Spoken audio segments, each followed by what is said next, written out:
오늘 국회 상황실에선 오늘부터 본격화된 민주당 대선 경선 상황을 살펴보겠습니다. 정세균 전 총리와 이광재 의원이 오늘 단일화 선언을 했는데요. 이재명 대 비이재명 구도가 본격화되는 것 아니냐는 분석이 나오고 있습니다. 관련 내용을 상황실에서 짚어보겠습니다.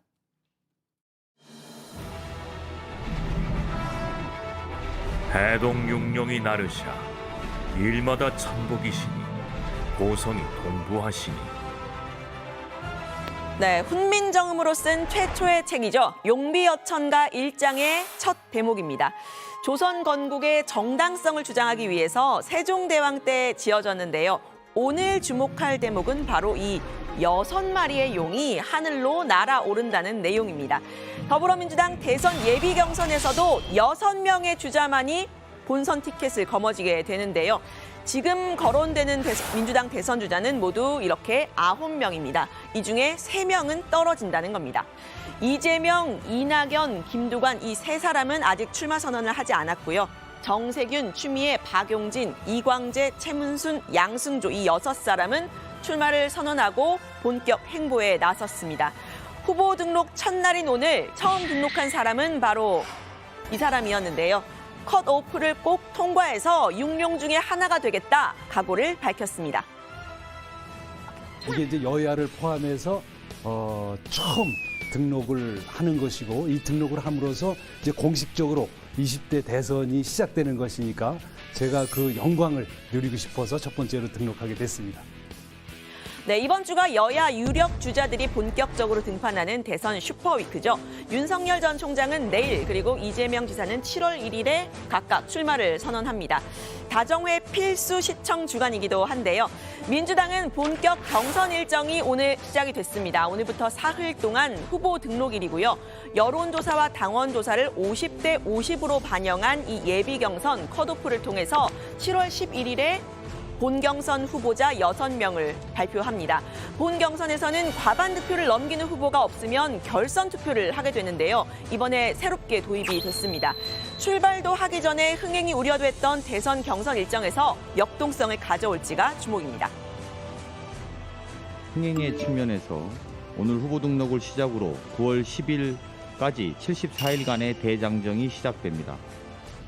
74일 뒤면 지금의 지지율이 낯설어 보일 정도로 역동적인 판을 만들어 보겠습니다. 유권자는 재미있고 후보자는 괴롭고 야권은 무서울 그런 경선을 준비하겠다는 각오입니다. 네, 범여권 주자들 여론조사 결과 한번 볼까요? 이재명 지사가 33.8%로 좀 차이가 있는 1위를 달리고 있는데요. 50%는 안 됩니다. 3위는 추미애 전 장관 그리고 4위는 박용진 의원인데 1위 못지않게 3위 경쟁이 치열하고요. 중하위권 주자들이 힘을 합쳐서 1위에 대항하는 이른바 합종연횡이 일어날 수 있는 조건입니다. 벌써 오늘 단일화 선언을 한 주자들이 있었는데요. 정세균 전 총리와 이광재 의원입니다. 저희 두 사람은 민주당의 정통성을 계승해서 도덕적 품격, 경제적 식견, 국정 운영 능력을 갖춘 좋은 후보를 만들어야 한다는데 뜻을 모았습니다. 7월 5일까지 단일화를 이루어내겠습니다. 대선에서 승리하기 위해서입니다. 국민이 승리하는 나라를 만들기 위해서입니다. 네, 두 사람이 강조한 건 민주당의 정통성 또 적통 후보였는데요. 노무현 정부 때 함께 일했던 두 사람 친노, 친문으로 분류가 되죠. 비문인 이재명 지사와는 분명히 선을 그은 셈입니다. 두 사람은 반 이재명을 위해서 모인 건 아니다 이렇게 분명히 선을 그었는데요. 결과적으로는 최소한 비이재명 전선이 본격화된 거라는 분석이 나옵니다. 다른 주자들도 결국은 단일화 흐름에 동참하게 될 거라는 건데요. 특정인 1, 2위가 결선 투표해야 한다면 자연스럽게 그 1위 후보와 2위를 중심으로 해서 이 전선이 개편되는 것은 너무나 자연스러운 일이고 저는 뭐 그것이 이제 어느 정도 시간이 진행이 된 후에 진행될 걸로 생각을 했는데 조금 이르지 않나 하는 생각이 듭니다.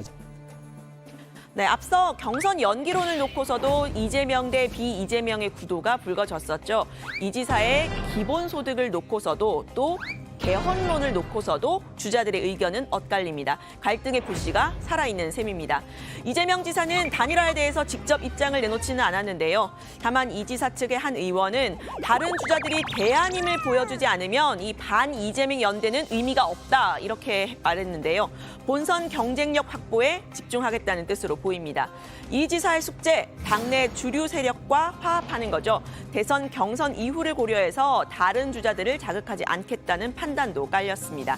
다음 달 1일에 비대면 영상 출정식 형태로 이뤄질 이 지사의 출마 선언, 어떤 얘기가 나올지 지켜봐야겠습니다.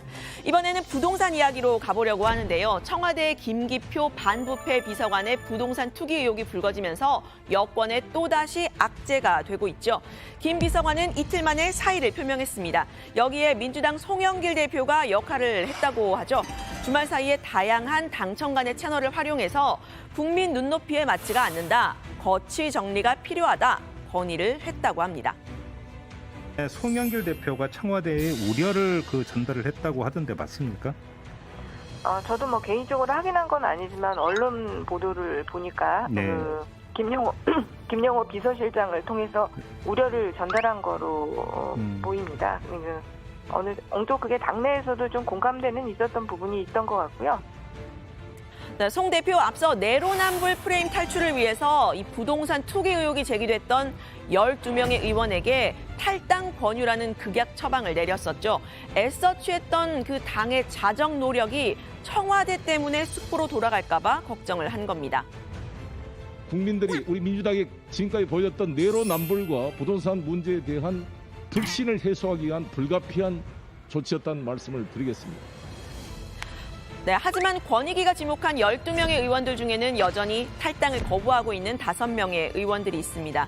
탈당 권유 조치가 내려진 지 오늘로 19일째입니다. 네, 어제까지도 포천에서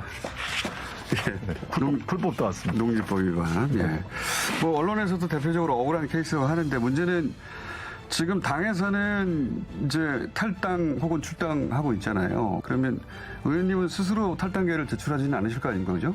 그렇죠. 예. 제가 왜 나갑니까? 출당 당하실 수도 있겠네요. 뭐 아마 그러기 어려울 겁니다.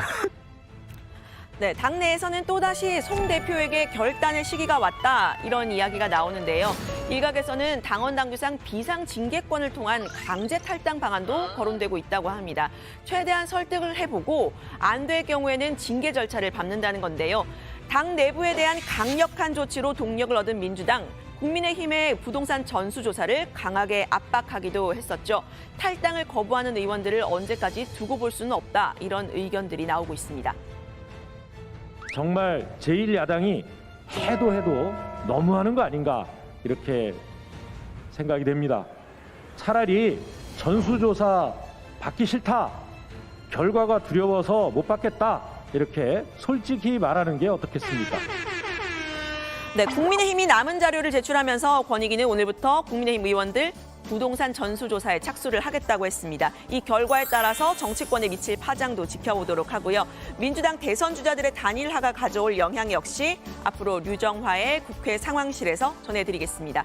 오늘 발제는 민주당 대선 경선 소식으로 정리를 합니다. 단일화 선언한 정세균, 이광재, 반 이재명 본격화.